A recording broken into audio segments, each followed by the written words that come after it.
Congressman Jolley, let's talk about the court of public opinion and specifically about Kelly Loeffler, who I think it is important to point out still has political ambitions in Georgia. It's incredibly important to remind people about the role she, others in the Republican Party played in this plot. I wonder, when you hear her, right, the rally that she was at and her just ginning up those supporters in advance of 1/6, what that tells you about accountability, about her role in all of this, and the fact that there are people like her who don't believe the fact that they defended Donald Trump is a career breaker.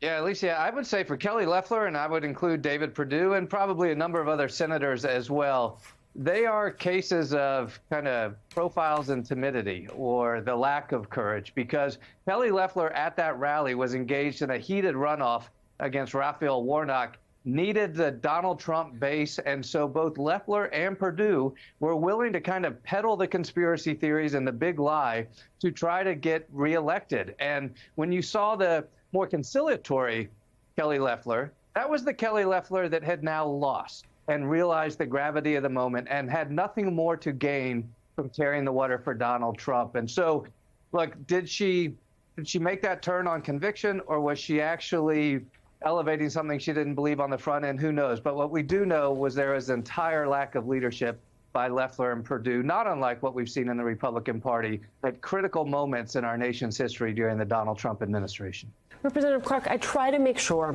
that when we talk about Donald Trump on the show, it is always through the lens of accountability and what this all means for our democracy. And so one of the reasons I wanted to talk about Georgia is, yes, there could be accountability in the form of legal accountability, but we've also seen in Georgia the type of electoral accountability for Donald Trump, for Republicans who have followed in his seat. Election denialism, it does not work when you talk about statewide elections in Georgia. I want you to talk to me specifically in suburban Atlanta, the message that voters have sent lawmakers about election denialism and about the sanctity of our democracy.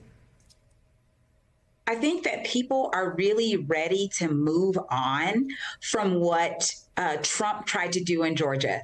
And I think, especially in my community, we just want to have good elections. We want people to be able to vote. We want access to elections. We don't want suppressive laws that take away that access to the ballot box.